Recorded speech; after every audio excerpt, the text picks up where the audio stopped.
Hi hello friends, welcome back to my channel middle class lifestyle. ಇವತ್ತಿನ ಈ ವ್ಲಾಗ್ನ ಶುರು ಮಾಡ್ತಾ ಇದ್ದೀನಿ.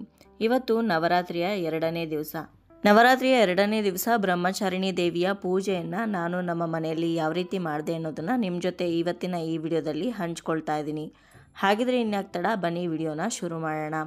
ಬೆಳಗ್ಗೆ ಎದ್ದ ತಕ್ಷಣ ಇದುವರೆಗೂ ಏನು ಮಾಡ್ತಾ ಇದ್ವೋ ಗೊತ್ತಿಲ್ಲ, ಆದರೆ ನವರಾತ್ರಿಲಿ ಬೆಳಗ್ಗೆ ಎದ್ದ ತಕ್ಷಣ ಮೊದಲು ಮಾಡೋವಂಥ ಕೆಲಸ ದೇವ್ರ ಮನೆಯಲ್ಲಿ ಅಖಂಡ ಜ್ಯೋತಿ ಬೆಳಗ್ತಾ ಇದೆಯಾ ಅಂತ ನೋಡೋದು. ಆ ಕತ್ತಲೆಯಲ್ಲಿ ದೀಪ ಬೆಳಗ್ತಾ ಇರೋದನ್ನ ನೋಡೋದೇ ಒಂದು ಸಂಭ್ರಮ. ದೇವ್ರಿಗೊಂದು ನಮಸ್ಕಾರ ಹಾಕಿ ಕೈಕಾಲು ಮುಖ ಎಲ್ಲ ತೊಳ್ಕೊಂಡು ಬಂದು ಮೊದಲು ಮನೆಯೆಲ್ಲ ಸ್ವಚ್ಛ ಮಾಡ್ತಾ ಇದ್ದೀನಿ. ಮೊದಲಿಗೆ ಮನೆ ಒಳಗಡೆ ಎಲ್ಲ ಕ್ಲೀನ್ ಮಾಡಿಕೊಂಡು ಆಮೇಲೆ ಮನೆ ಹೊರಗಡೆ ಗುಡಿಸಿ ಒರೆಸಿ ರಂಗೋಲಿ ಹಾಕುವಂಥ ಕೆಲಸನ ಮಾಡ್ತೀನಿ. ನವರಾತ್ರಿ ಪೂಜೆ ಮಾಡುವಾಗ ಪ್ರತಿದಿನ ಕೂಡ ತಲೆ ಸ್ನಾನ ಮಾಡಬೇಕಾ ಅಂತ ಕೆಲವೊಬ್ಬರು ಕಮೆಂಟ್ಸಲ್ಲಿ ಕೇಳಿರ್ತೀರ. ಪ್ರತಿದಿನ ತಲೆಗೆ ಸ್ನಾನ ಮಾಡೋದು ಆರೋಗ್ಯಕ್ಕೆ ಅಷ್ಟು ಒಳ್ಳೆಯದಲ್ಲ. ದಿನ ಬಿಟ್ಟು ದಿನ ತಲೆಗೆ ಸ್ನಾನ ಮಾಡ್ಬೋದು, ಅಥವಾ ತುಂಬ ಇಂಪಾರ್ಟೆಂಟ್ ದಿನಗಳಲ್ಲಿ ಅಂದರೆ ನವರಾತ್ರಿಯ ಮೊದಲನೇ ದಿನ, ದುರ್ಗಾಷ್ಟಮಿ ಅಥವಾ ಸರಸ್ವತಿ ಪೂಜೆ ದಿವಸ, ವಿಜಯದಶಮಿ ದಿವಸ, ಈ ರೀತಿ ಮೇಯ್ನ್ ದಿನಗಳಲ್ಲಿ ತಲೆಗೆ ಸ್ನಾನ ಮಾಡಿಕೊಂಡು ಪೂಜೆ ಮಾಡಿದ್ರೆ ಸಾಕಾಗತ್ತೆ. ಇನ್ನು ನೆನ್ನೆ ಹಾಕಿರುವಂಥ ರಂಗೋಲಿ ಮಳೆ ಗಾಳಿಗೆ ಸ್ವಲ್ಪನೂ ಅಲುಗಾಡದೆ ಎಷ್ಟು ಚೆನ್ನಾಗಿದೆ ನೋಡಿ. ಇಷ್ಟು ಚೆನ್ನಾಗಿರುವಂಥ ರಂಗೋಲಿನ ತೆಗಿಬೇಕಲ್ಲ ಅಂತ ಒಂದು ಬೇಜಾರು, ಆದರೆ ಇದಕ್ಕಿಂತ ಇನ್ನೂ ಚೆನ್ನಾಗಿರುವಂಥ ರಂಗೋಲಿನ ಇವತ್ತು ಹಾಕ್ತೀವಲ್ವ ಅನ್ನೋ ಖುಷಿನೂ ಕೂಡ ಇರುತ್ತೆ. ನಾರ್ಮಲ್ ದಿನಗಳಲ್ಲಾಗಿದ್ದರೆ ಇಷ್ಟು ಚೆನ್ನಾಗಿರುವಂಥ ರಂಗೋಲಿನ ತೆಗೆದೇ ಒಂದು 2-3 ದಿವಸ ಹಾಗೆ ಬಿಡ್ತಾ ಇದ್ದೆ. ಆದರೆ ಇವಾಗ ಪ್ರತಿದಿನ ಹೊಸ್ತಿಲು ಪೂಜೆಯನ್ನು ಮಾಡಬೇಕಲ್ವ, ಹಾಗಾಗಿ ರಂಗೋಲಿ ಎಷ್ಟೇ ಚೆನ್ನಾಗಿದ್ರೂ ಕೂಡ ಅದನ್ನು ತೆಗೆದು ಬೇರೆ ರಂಗೋಲಿಯನ್ನು ಹಾಕಲೇಬೇಕು. ದೇವ್ರ ಮನೆಯಲ್ಲಿ ಕಸ ತೆಗೆಯೋದಕ್ಕೆ ಹಾಗೆ ಮನೆ ಮುಂದೆ ಹಾಕಿರುವಂಥ ರಂಗೋಲಿಯನ್ನು ತೆಗೆಯೋದಕ್ಕೆ ಈ ರೀತಿ ಸಪ್ರೇಟಾಗಿ ಒಂದು ಬ್ರಷು ಹಾಗೆ ಮೊರವನ್ನು ನಾನು ಇಟ್ಕೊಂಡಿದ್ದೀನಿ. ಅದೇ ಮೊರ ಹಾಗೆ ಬ್ರಷನ್ನು ಬಳಸಿ ರಂಗೋಲಿನೆಲ್ಲ ತೆಗಿತೀನಿ. ಈ ಥರದ ಬ್ರಷು ಮೊರ ನಿಮ್ಮ ಹತ್ರ ಇರಲಿಲ್ಲ ಅಂದರೆ ಒಂದು ಬಟ್ಟೆಯನ್ನು ರಂಗೋಲಿ ತೆಗೆಯೋದಕ್ಕೆ ಅಥವಾ ದೇವ್ರ ಮನೆ ಒರೆಸೋದಕ್ಕೆ ಅಂತಲೇ ಇಟ್ಕೊಂಡಿರ್ತೀರಲ್ಲ, ಅದರಲ್ಲಿ ಕೂಡ ನೀವು ತೆಗಿಬೋದು.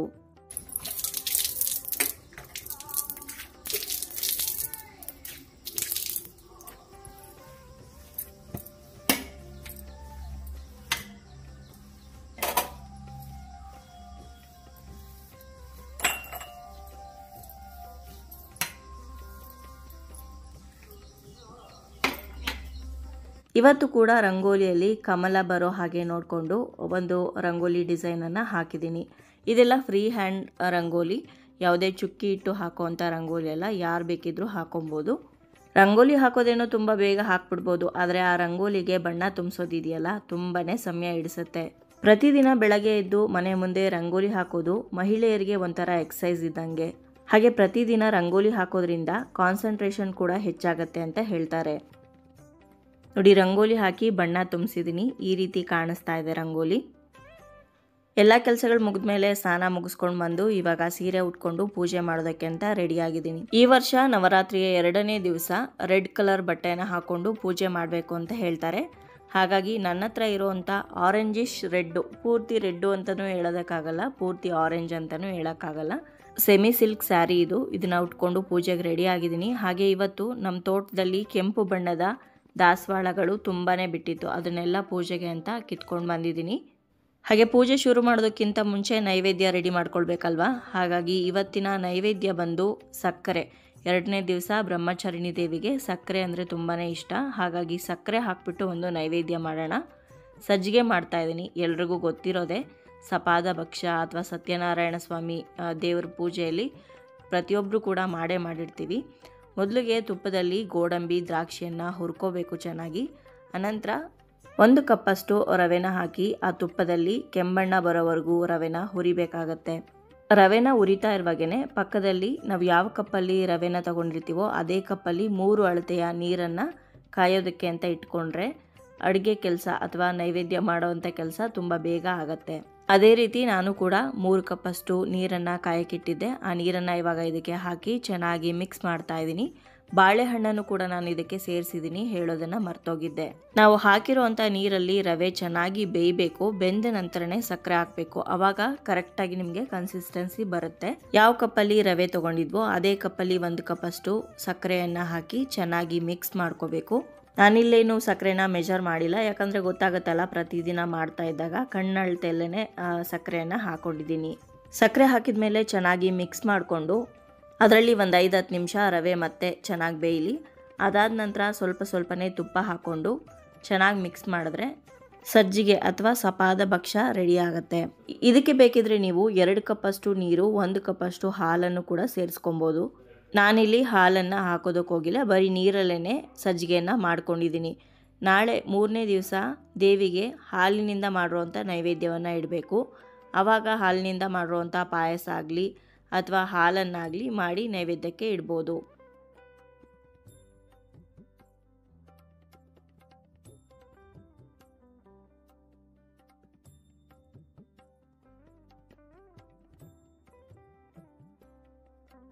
ನೈವೇದ್ಯಕ್ಕೆ ಎಲ್ಲದೂ ಕೂಡ ಮಾಡಿಟ್ಟು ಇವಾಗ ಮೊದಲು ಹೊಸ್ತಿಲು ಹಾಗೆ ತುಳಸಿ ಪೂಜೆಯನ್ನು ಮುಗಿಸ್ಕೊಳ್ಳೋಣ ಅಂತ ಬಂದಿದ್ದೀನಿ. ರಂಗೋಲಿ ಎಲ್ಲ ಸ್ನಾನ ಮಾಡೋದಕ್ಕಿಂತ ಮುಂಚೆನೇ ಹಾಕ್ಬೋದು, ಆದರೆ ಹೊಸ್ತಿಲಿಗೆ ಅರಿಶಿನ ಕುಂಕುಮ ಹಾಗೆ ತುಳಸಿಗೆ ಅರಿಶಿನ ಕುಂಕುಮ ಹೂವನ್ನೆಲ್ಲ ಇಟ್ಟು ಪೂಜೆ ಮಾಡೋದನ್ನು ಸ್ನಾನ ಮಾಡಿಕೊಂಡು ಮಾಡಬೇಕಾಗತ್ತೆ.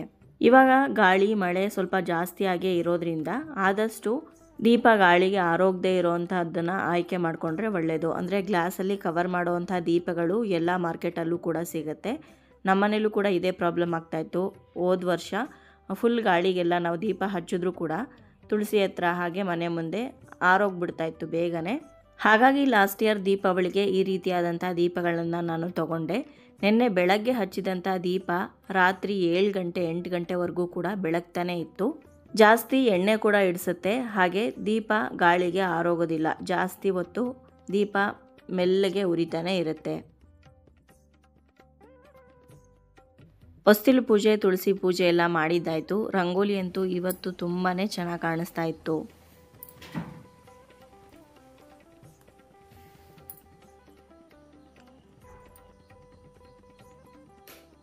ನಿನ್ನೆ ಸಂಜೆ ಪೂಜೆ ಮಾಡಿ ಹಾಗೆ ಅಖಂಡ ದೀಪಕ್ಕೆ ತುಂಬ ಎಣ್ಣೆ ಬಿಟ್ಟಿದ್ದೆ. ಇವಾಗ ಇಷ್ಟು ಎಣ್ಣೆ ಖಾಲಿಯಾಗಿದೆ.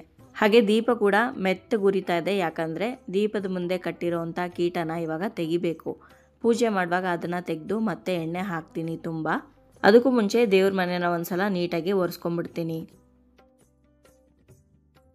ಇವಾಗ ನೆನ್ನೆ ಇಟ್ಟಿರೋವಂಥ ಹೂಗಳನ್ನೆಲ್ಲ ತೆಗಿತಾ ಇದ್ದೀನಿ. ಇದನ್ನು ನೈರ್ಮಲ್ಯ ಹೂವು ಅಂತ ಕರೀತಾರೆ.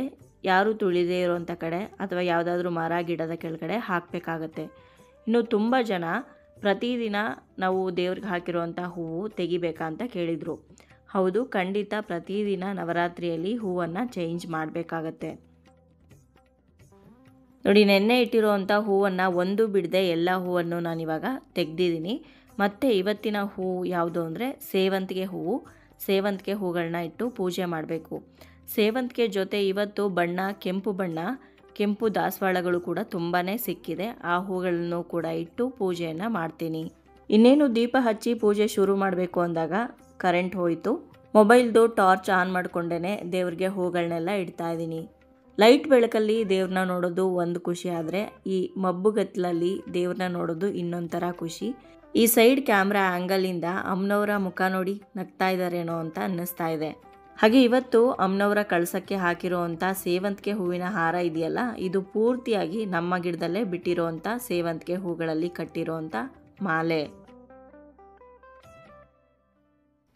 ಅಖಂಡ ದೀಪಕ್ಕೆ, ಪಟ್ಟದ ಗೊಂಬೆಗಳಿಗೆ, ಪಟ್ಟದ ಗೊಂಬೆ ಮುಂದೆ ಇಟ್ಟಿರುವಂಥ ಪುಟ್ಟ ಕಳಸಕ್ಕೆ, ಅಮ್ಮನವರ ವಿಗ್ರಹಕ್ಕೆ ಎಲ್ಲದಕ್ಕೂ ಕೂಡ ಹೂಗಳನ್ನು ಇಟ್ಟು ಅಲಂಕಾರವನ್ನು ಮಾಡ್ತಾ ಇದ್ದೀನಿ.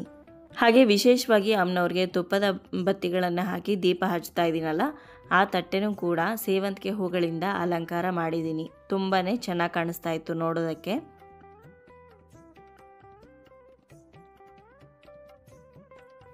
ನೋಡಿ, ಇವಾಗ ಪೂಜೆಗೆ ಎಲ್ಲದೂ ಕೂಡ ಸಿದ್ಧತೆ ಆಗಿದೆ. ಇನ್ನು ಪೂಜೆಯನ್ನು ಆರಂಭ ಮಾಡಬೇಕು. ಬ್ರಹ್ಮಚಾರಿಣಿ ದೇವಿಯನ್ನು ಮನಸ್ಸಿನಲ್ಲಿ ಪ್ರಾರ್ಥನೆ ಮಾಡಿಕೊಂಡು ಅರಿಶಿನ ಕುಂಕುಮ ಅಕ್ಷತೆಯನ್ನು ಕಳಸಕ್ಕೆ ಹಾಗೆ ಫೋಟೋಗೆ ಅರ್ಪಿಸಿ ಅನಂತರ ಧೂಪವನ್ನು ಮಾಡಬೇಕಾಗತ್ತೆ. ಅದಕ್ಕೂ ಮುಂಚೆ ನಾವು ಮಾಡಿಟ್ಟಿರೋಂಥ ನೈವೇದ್ಯವನ್ನು ದೇವ್ರಿಗೆ ಅಂತಲೇ ಸಪ್ರೇಟಾಗಿ ಒಂದು ಬಟ್ಲು ಅಥವಾ ಬೌಲನ್ನು ಇಟ್ಟಿರ್ತೀವಲ್ವ, ಅದರಲ್ಲಿ ಹಾಕ್ಕೊಂಡು ಬಂದು ದೇವ್ರ ಮುಂದೆ ಇಡಬೇಕು.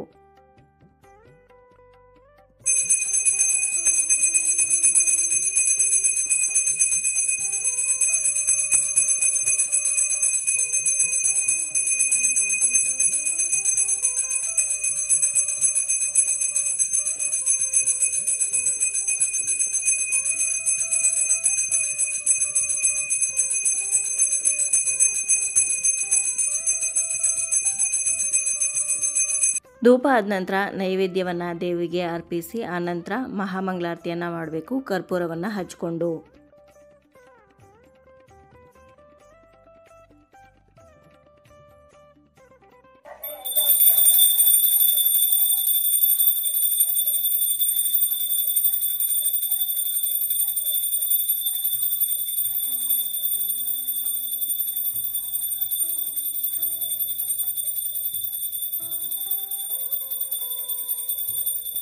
ಆರತಿಯನ್ನು ದೇವ್ರ ಮನೆಯಲ್ಲಿ ಮಾಡಿ ಅನಂತರ ಹೊಸ್ತಿಲಿಗೆ ತುಳಸಿಗೆ ಎಲ್ಲದಕ್ಕೂ ಕೂಡ ಆರತಿಯನ್ನು ಮಾಡಬೇಕು.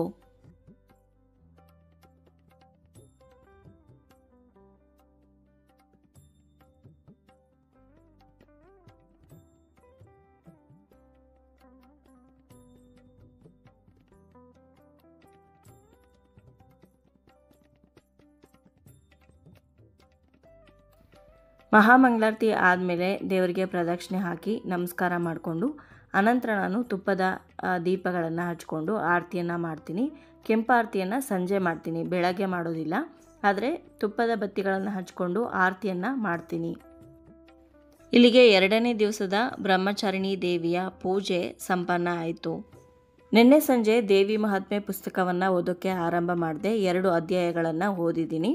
ಇನ್ನು ಇವತ್ತು ಸಂಜೆ ಪೂಜೆ ಆದ ನಂತರ ಕೂಡ ದೇವಿ ಮಹಾತ್ಮೆ ಪುಸ್ತಕವನ್ನು ಓದ್ತೀನಿ. ಅರ್ಚನೆ ಮುಗಿಸಿ ದೇವಿ ಪಾರಾಯಣವನ್ನು ಮುಗಿಸಿ ಅನಂತರ ಕೆಂಪಾರತಿಯನ್ನು ಮಾಡಿ ಅಖಂಡ ದೀಪಕ್ಕೆ ಪೂರ್ತಿಯಾಗಿ ಎಣ್ಣೆಯನ್ನು ಹಾಕಿ ಮಲ್ಕೊಳ್ತೀನಿ. ಸಂಜೆ ಪೂಜೆ ತೋರಿಸೋದಕ್ಕಾಗ್ತಾ ಇಲ್ಲ ಅಂತ ವಿಡಿಯೋದಲ್ಲೇ ಹೇಳಿದ್ದೀನಿ ಸಂಜೆ ಯಾವ ರೀತಿ ಪೂಜೆ ಮಾಡಬೇಕು ಅಂತ. ಅದೇ ರೀತಿಯಲ್ಲಿ ಪ್ರತಿದಿನ ಸಂಜೆ ಹೊಸ್ತಿಲು ಪೂಜೆಯನ್ನು ಮಾಡಿ ದೇವರ ಪೂಜೆಯನ್ನು ಕೂಡ ನೀವು ನೆರವೇರಿಸ್ಬೋದು. ನೋಡಿದ್ರಲ್ವಾ ಸ್ನೇಹಿತರೆ, ಇವತ್ತಿನ ಈ ವಿಡಿಯೋದಲ್ಲಿ ನವರಾತ್ರಿಯ 2ನೇ ದಿವಸದ ಪೂಜೆಯನ್ನು ನಾನು ನಮ್ಮ ಮನೆಯಲ್ಲಿ ಯಾವ ರೀತಿ ಮಾಡಿದೆ ಅನ್ನೋದನ್ನು ನಿಮ್ಮ ಜೊತೆ ಶೇರ್ ಮಾಡ್ಕೊಂಡಿದ್ದೀನಿ. ನಿಮ್ಮಲ್ಲಿ ಯಾರಿಗಾದರೂ ಬೆಳಗ್ಗೆನೇ ಪೂಜೆ ಮಾಡೋದಕ್ಕಾಗಿಲ್ಲ ಅಂತ ಅಂದರೆ ಸಂಜೆ ಕೂಡ ಇದೇ ರೀತಿ ನೀವು ಪೂಜೆಯನ್ನು ಮಾಡ್ಕೊಬೋದು. ಅದೇ ಕಾರಣಕ್ಕೆ ಅವತ್ತಿನ ದಿವಸದ ಪೂಜೆನ ಅವತ್ತಿನ ದಿವಸನೇ ವಿಡಿಯೋ ಶೂಟ್ ಮಾಡಿ ಎಡಿಟ್ ಮಾಡಿ ಅಪ್ಲೋಡ್ ಮಾಡ್ತಾ ಇದ್ದೀನಿ. ಸೊ ಇವತ್ತಿನ ಈ ವ್ಲಾಗ್ನ ನಾನು ಇಲ್ಲಿಗೆ ಮುಗಿಸ್ತಾ ಇದ್ದೀನಿ. ವ್ಲಾಗ್ ನಿಮ್ಮೆಲ್ಲರಿಗೂ ಇಷ್ಟ ಆಗಿರ್ಬೋದು ಅಂತ ಭಾವಿಸ್ತೀನಿ. ಇಷ್ಟ ಆಗಿದ್ರೆ ಏನು ಮಾಡಬೇಕು ಗೊತ್ತಲ್ವಾ? ಲೈಕ್ ಮಾಡಿ, ಹಾಗೆ ಬೇರೆಯವ್ರಿಗೂ ಕೂಡ ಈ ವ್ಲಾಗನ್ನು ಶೇರ್ ಮಾಡಿ, ಹಾಗೆ ನಿಮ್ಮ ಅನಿಸಿಕೆ ಅಭಿಪ್ರಾಯವನ್ನು ಖಂಡಿತವಾಗ್ಲೂ ಕಮೆಂಟ್ ಮುಖಾಂತರ ಬರೆದು ತಿಳಿಸಿ. ಮತ್ತೊಂದು ಇಂಟ್ರೆಸ್ಟಿಂಗ್ ವ್ಲಾಗ್ ಜೊತೆಗೆ ನಿಮ್ಮನ್ನ ಮತ್ತೆ ಭೇಟಿ ಆಗ್ತೀನಿ. ಅಲ್ಲಿಯವರೆಗೂ ಧನ್ಯವಾದಗಳು. ಲೋಕ ಸಮಸ್ತ ಸುಖಿನೋ ಭವಂತು.